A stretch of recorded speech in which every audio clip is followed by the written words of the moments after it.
distinct memories of Bobby when I was 3 or 4 years old.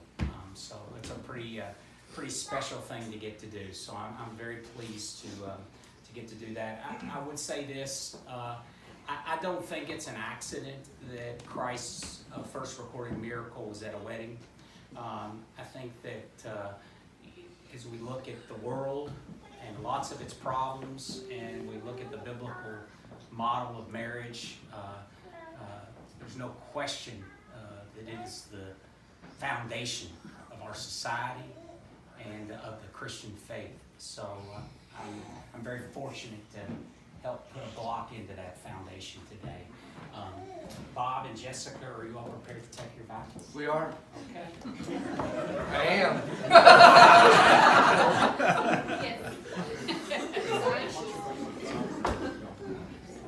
Do you, Jessica, take Bob to be your husband, to have and to hold from this day forward, for better or for worse, for richer or for poorer, in sickness and in health, to love and to cherish from this day forward until death do you part?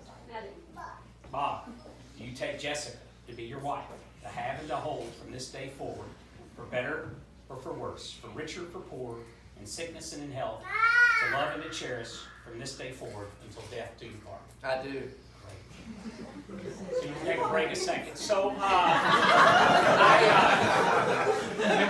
so one of the things that I was thinking about when Bob came to my law firm week before last, and I thought about, I'm sure all of us have heard the Corinthians, love is patient, love is kind, 1,000 times at weddings.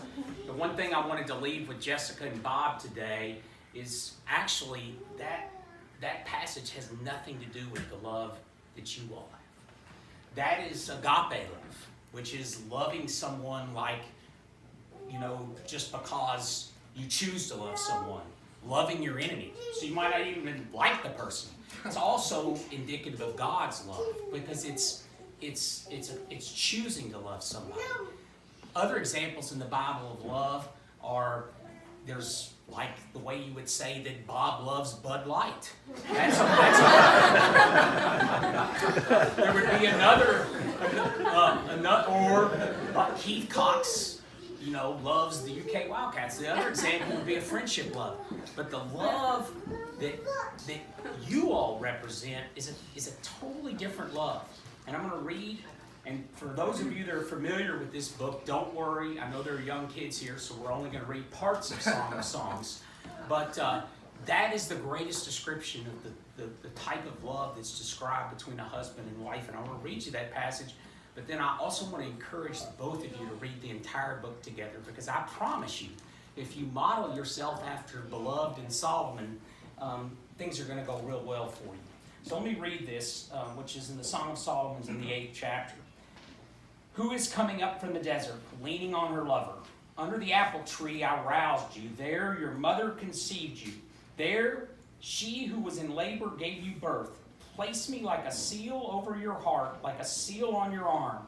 For love is as strong as death. Its jealousy unyielding as the grave. It burns like blazing fire.